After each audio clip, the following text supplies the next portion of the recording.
우리가 은혜 받으실 말씀 출애굽기 20장 12절입니다. 내 부모를 공경하라. 그리하면 내 하나님 여호와가 내게 준 땅에서 내 생명이 길리라. 아멘. 그리스도인들은 반드시 효도하는 사람이 되어야 합니다. 왜 그런가 하면 오늘 우리가 읽은 이 본문 말씀에도 나옵니다마는 효도는 하나님의 명령입니다. 내 부모님이기 때문에 물론 효도하는 건 당연하죠. 윤리적으로나 이런 인간의 도리로나 당연한 것입니다.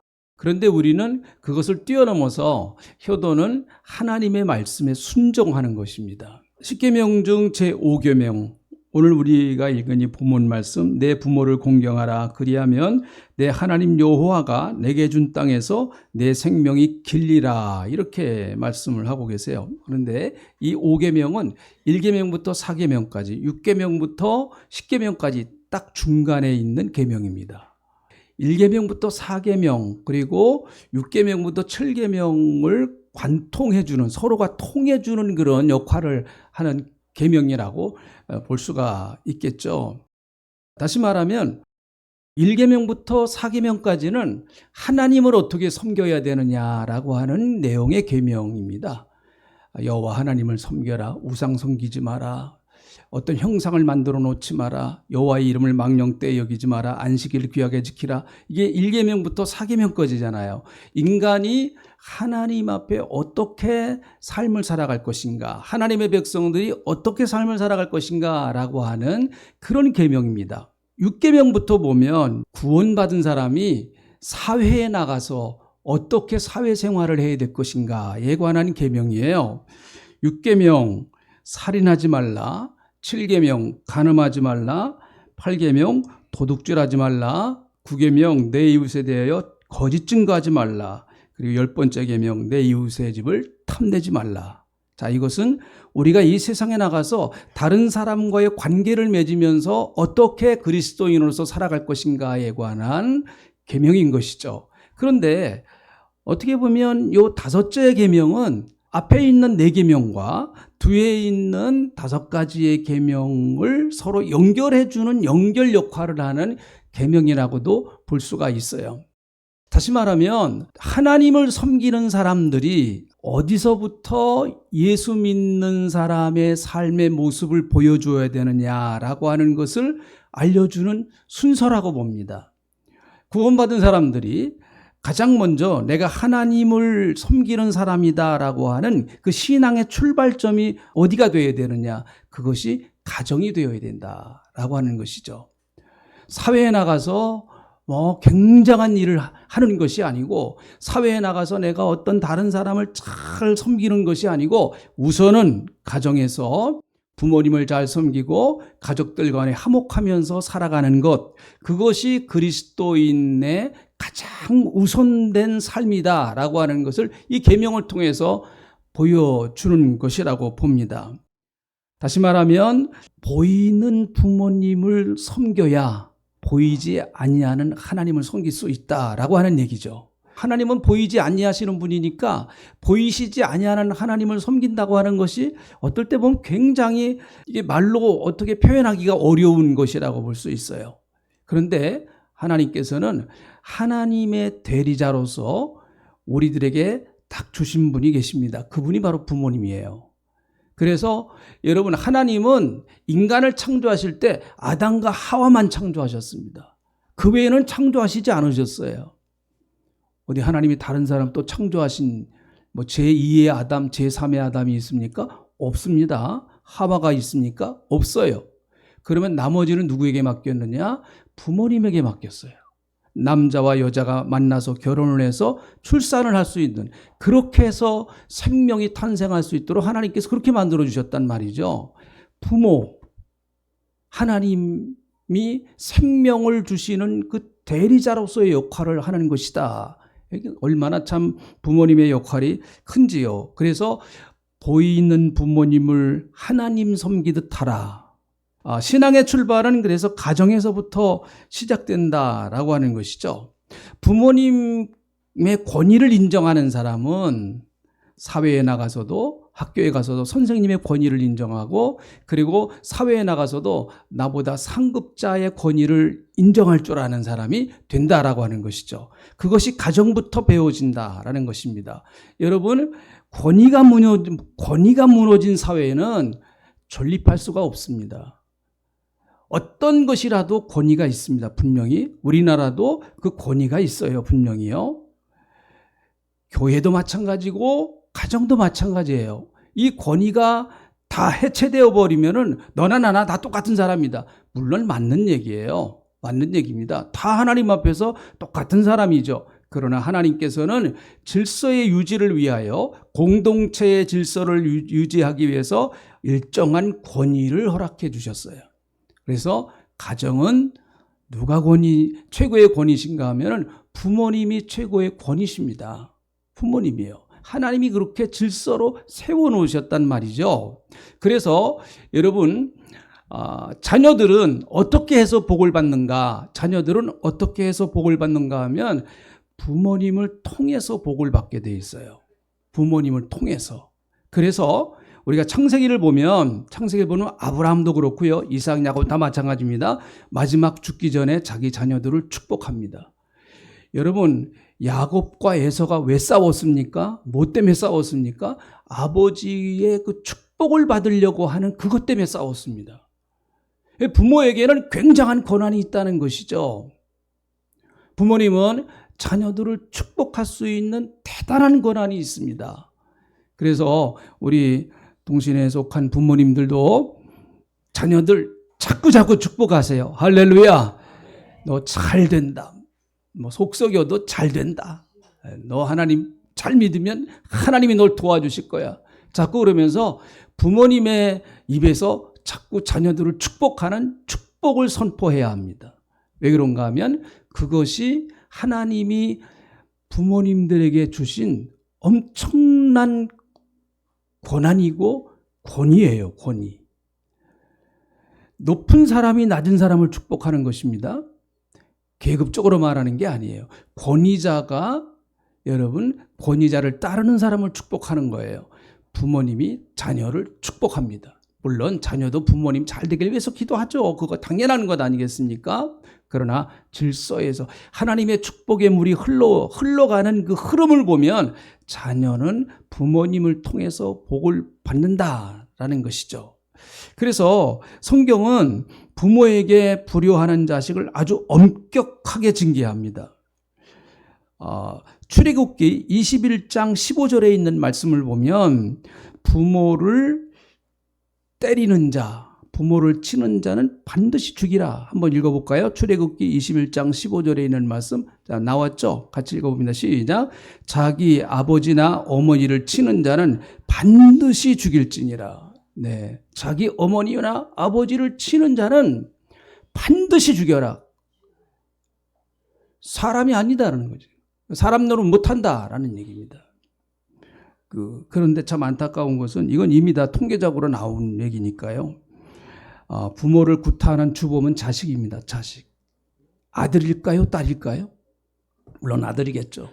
그러나 여러분, 딸들도 굉장히 부모를 폭행한다고 그래요. 이건 이미 통계로 나왔습니다. 며느리도 폭행한다는 거죠. 며느리도. 아마 모세 시대에도 이런 일들이 있었던 것 같습니다.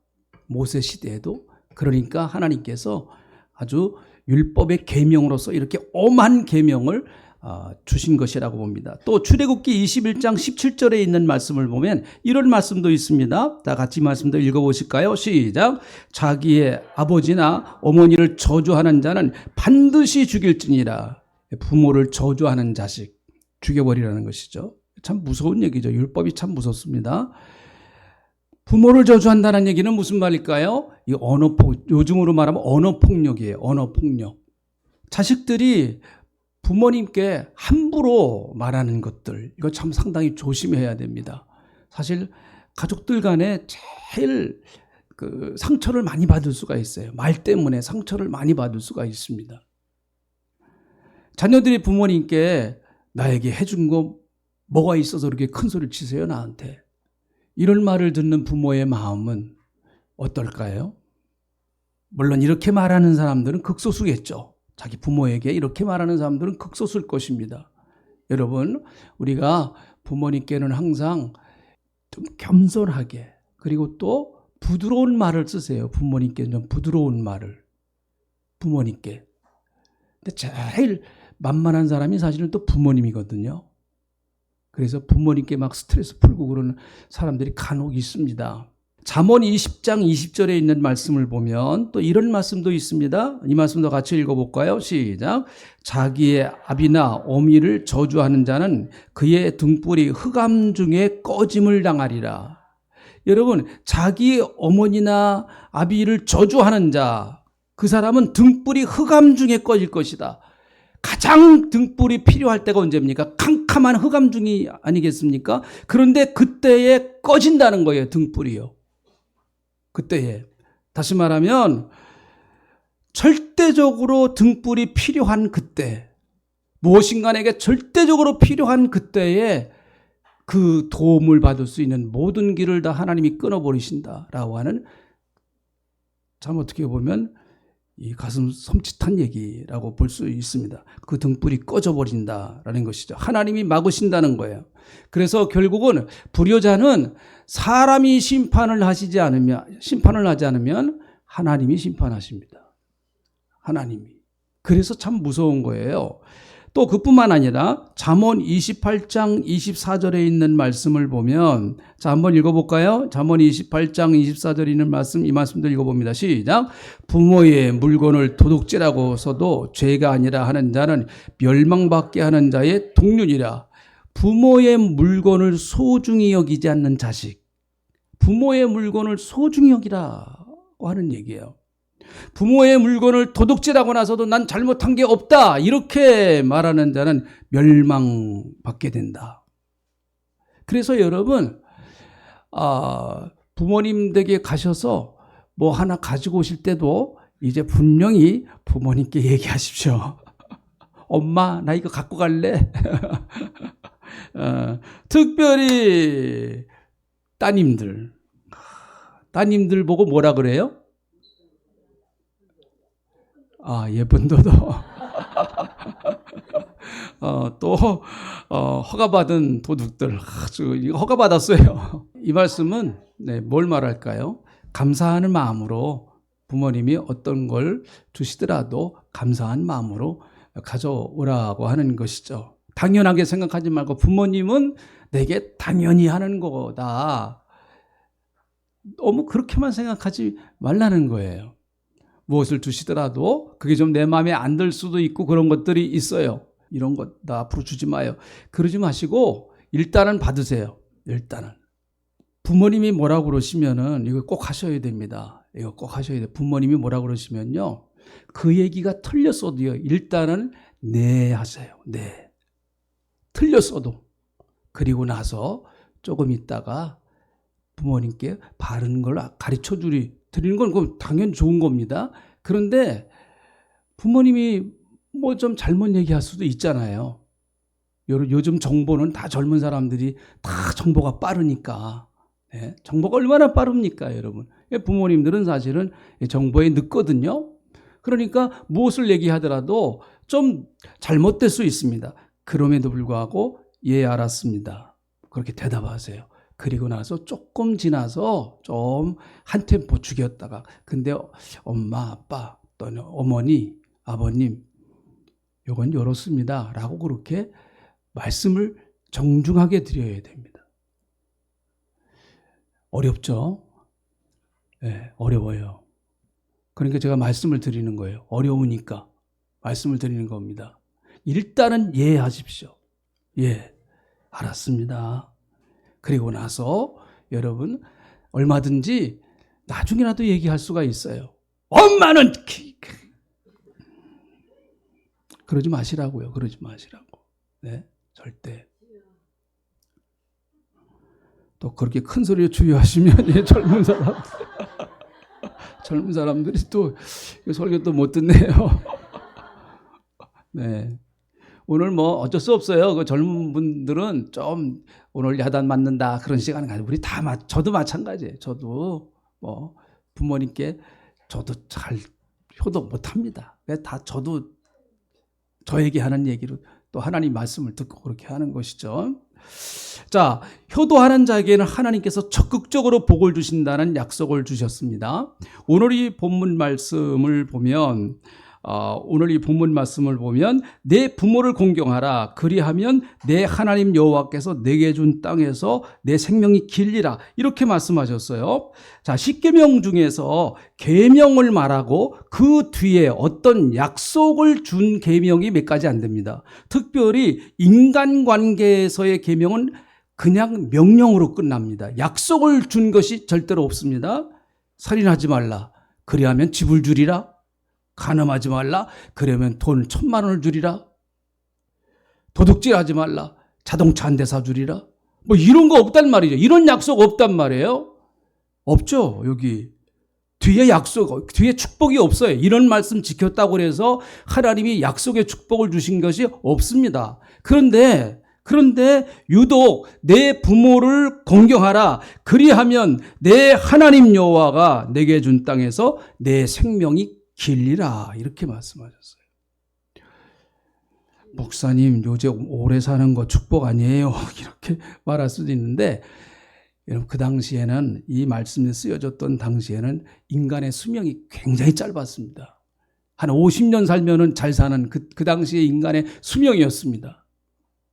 굉장히 수명이 짧았던 그런 시대였거든요. 우리 한국도 마찬가지죠. 한국도 마찬가지입니다. 70년대만 하더라도 80년대만 하더라도 이렇게 인간의 수명이 길지 않았습니다. 그래서 성경에서 하나님의 축복 가운데 하나가 장수의 축복을 말하고 있어요. 그걸 축복의 상징으로 말하고 있습니다. 그래서 하나님께서 아브라함에게 복을 주시는데 창세기 15장 15절에 있는 말씀을 보니까 요런 복을 받으면 우리 부모님들 꼭 아브라함이 받았던 요런 복을 좀 받으세요. 자, 창세기 15장 15절 같이 읽어봅니다. 시작. 너는 장수하다가 평안히 조상에게로 돌아가 장사될 것이요. 네.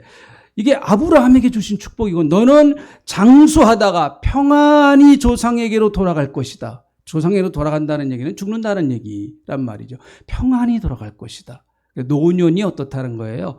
노년이 편안하다라는 얘기죠. 그래서 아브라함은 175세까지 살았습니다. 175세까지요. 장수한 편입니다. 창세기에 나오는 사람들 중에 장수한 편이죠. 신약에 있는 말씀, 우리는 너무나 이 말씀 아마 어버이 주일 때마다 소개되어지는 말씀이죠. 에베소서 6장 1절부터 3절에 있는 말씀, 이 말씀은 늘 소개되는 말씀이에요. 한번 다시 이 말씀을 같이 읽어봅니다. 시작. 자녀들아, 주 안에서 너희 부모에게 순종하라. 이것이 옳으니라. 내 아버지와 어머니를 공경하라. 이것은 약속이 있는 첫 계명이니 이로써 내가 잘되고 땅에서 장수하리라. 네. 역시 신약에서도 똑같은 얘기를 합니다. 잘되고 장수하리라. 잘된다라는 얘기죠. 부모님을 섬기는 사람에게 하나님이 잘 되는 복을 허락해 주신다라는 것입니다. 여기서 잘 된다는 말은 형통한다라고 하는 그 말이겠죠. 형통한다. 여러분, 이 모습을 가장 삶으로 증명해 준 사람이 요셉이라고 봅니다. 요셉은 정말 효자였었죠. 애굽의 종으로 팔려가서 총리가 되었을 때 자기를 종으로 판 형제들과 재회를 하죠. 재회를 하면 다시 만납니다. 한 10여 년이 지나서 다시 만나게 됩니다. 여러분, 그 마음에, 인간적으로 보면 요셉의 마음에 얼마나 그 아픈 상처였겠습니까? 배다른 형제들이지만, 그래도 아버지는 갔잖아요. 자기를 종으로 팔아버리니 그 마음에 그 상처, 또 원한, 한맺힘, 그런 것이 얼마나 컸겠습니까? 근데 요셉은 어쨌든 그걸 풀었어요. 참 요셉이 대단한 사람입니다. 그걸 어쨌든 풀었어요. 하나님의 은혜로 풀었어요. 그리고 나서 형들과 재회하면서 형들을 용서합니다.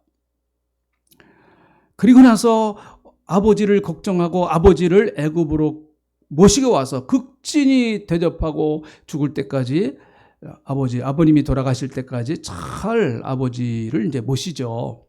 또 형제들과도 아주 우애 좋게 잘 지내게 됩니다. 야곱은 그래서 특별히 요셉을 축복합니다. 그의 두 아들 에브라임과 므낫세를 축복해요. 요셉이 아들이 둘이었는데 첫 번째 아들이 므낫세고 두 번째 아들이 에브라임이에요. 이 두 아들을 축복하는데 창세기 48장 15절부터 16절에 보면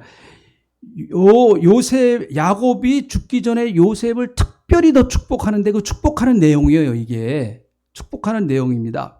자, 같이 한번 읽어봅니다. 시작. 그가 요셉을 위하여 축복하여 이르되 내 조부 아브라함과 아버지 이삭이 섬기던 하나님, 나의 출생으로부터 지금까지 나를 기르신 하나님, 나를 모든 환난에서 건지신 여호와의 사자께서 이 아이들에게 복을 주시며 아들로 내 이름과 내 조상 아브라함과 이삭의 이름으로 하며 이들의 세상에서 번식되게 하시기를 원하나이다. 잘 되고 나를 붙드시던 그 하나님, 그리고 아브라함과 이삭을 붙드시던 그 하나님께서 똑같이 에브라임과 므낫세에게 그렇게 복을 달라고 하는 이런 내용인 것이죠.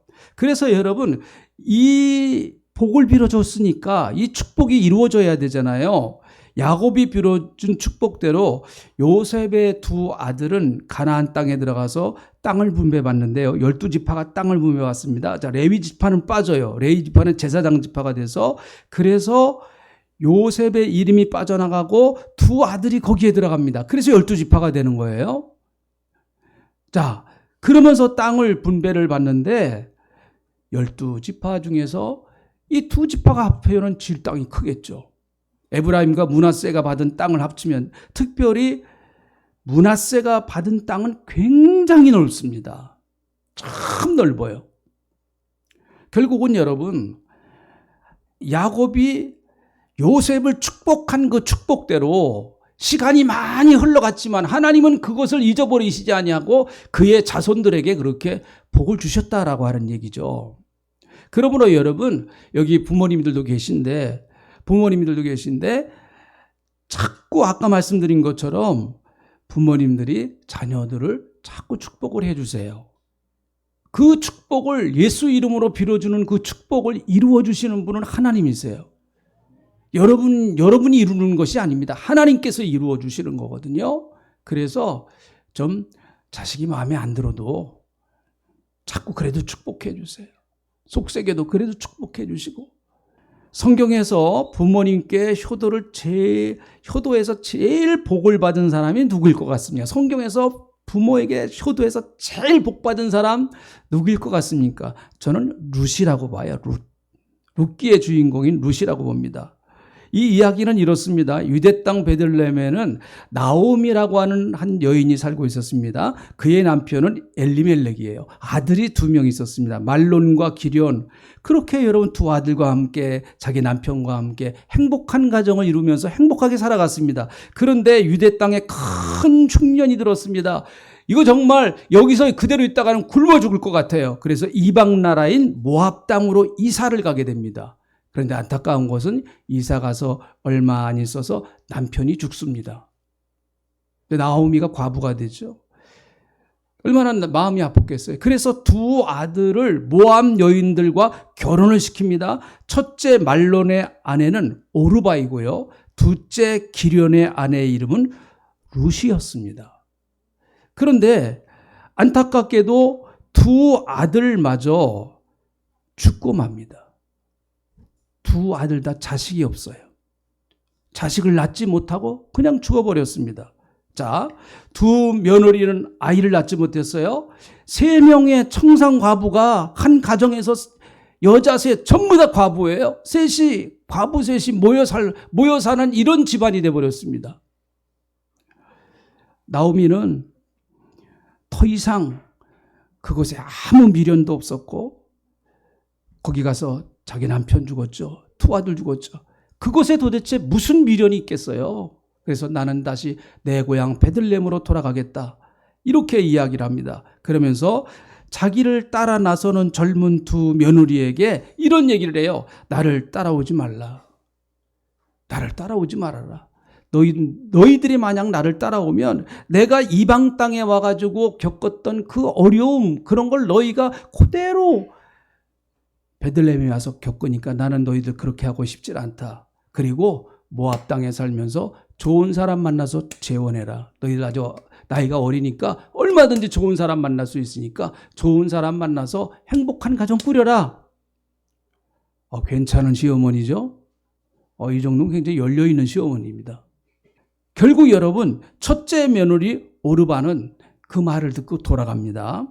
그러나 둘째 며느리 룻은 끝까지 따라갑니다. 한참 가다가 나오미가 다시 얘기를 합니다. 다시 한번 잘 생각해봐라. 네 나이 젊어. 나 따라오면 너는 평생 고생한다. 과부로 고생하니까 나 따라오지 말고 네 고향으로 들어가서 재혼해서 행복하게 살아라. 난 너 보는 거 힘들고 어렵다. 그렇게 말을 합니다. 이럴 때 룻이 한 이야기, 이거 뭐 여러분 다 잘 아는 말씀이에요. 한번 다시 봅니다. 룻기서 1장 16절. 이렇게 자기를 돌아가라고 이야기하는 나오미에게 룻이 하는 이야기예요. 자, 룻기서 1장 16절입니다. 같이 읽어보시죠. 시작. 룻이 이르되 내게 어머니를 떠나며 어머니를 따르지 말고 돌아가라 강권하지 마옵소서. 어머니께서 가시는 곳에 나도 가고 어머니께서 머무는 곳에서 나도 머물겠나이다. 어머니의 백성이 나의 백성이 되고 어머니의 하나님이 나의 하나님이 되시리니. 네, 참 성경에서 그 신앙 고백적인 이야기들이 많이 나오는데 이 룻기서 1장 16절에 나오는 이것도 대단한 어떻게 보면 신앙 고백이에요. 이방 여인이었던 이 룻이 어머니의 하나님이 나의 하나님입니다.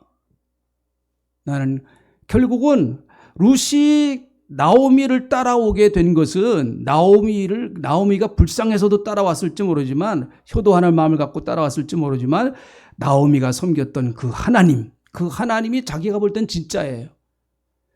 그 모압 땅에도 여러분 많은 신들이 있었단 말이죠. 그래서 어머니가 섬기는 그 하나님이 이제는 나의 하나님입니다 하면서 결국은 룻이 끝까지 나오미를 따라가서 베들레헴에서 살게 되었습니다. 그의 삶이 궁핍할 수밖에 없었죠. 두 과부가 살아가는데 얼마나 그 삶이 풍요롭지 못했겠습니까? 가난하고 궁핍하게 살았지만 이 룻이 보리밭에 나가서 추수를 할 때 떨어지는 그 나락을 주워다가 어머니를 공경을 합니다.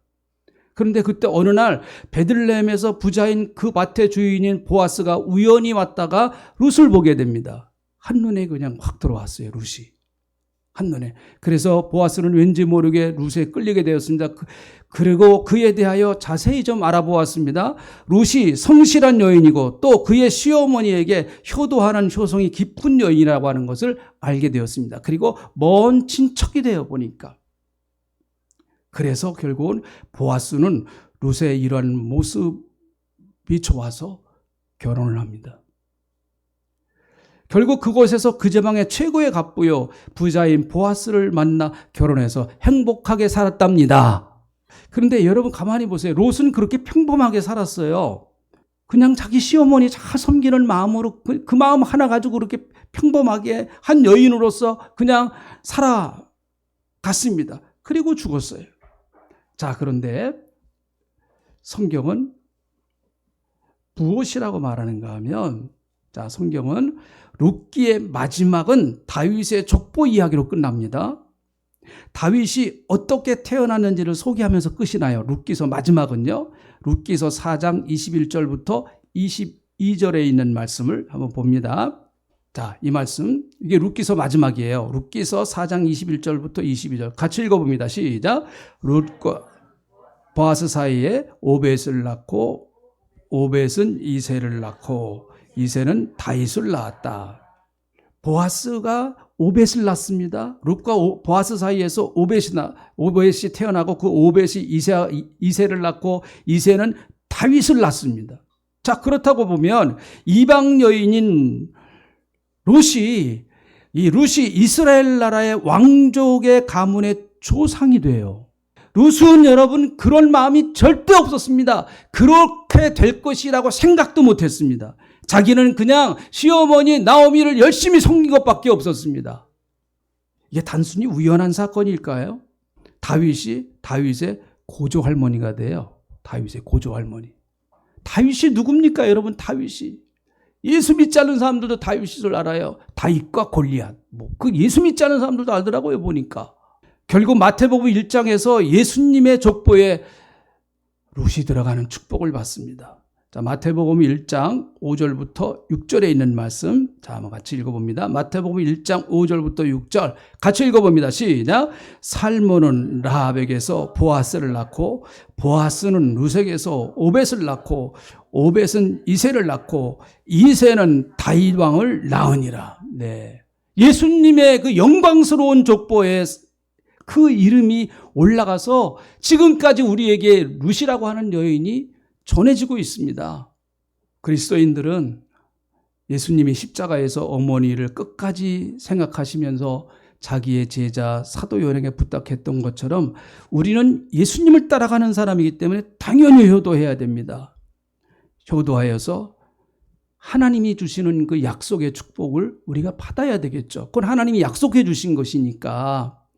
그래서 우리가 먼저 믿음 안에서 효도하는 모습을 자녀들에게 보여주고 그 자녀들도 예수 안에서 효도하는 삶을 살아가 하나님의 축복을 이어가는 그런 명문 가문, 그리스도 안에서 우리 가정이 명문 가문이 되기를 주님의 이름으로 축복합니다. 기도하겠습니다. 하나님 고맙습니다. 오늘 이렇게 말씀을 통해서 우리에게 은혜 주신 것 감사합니다.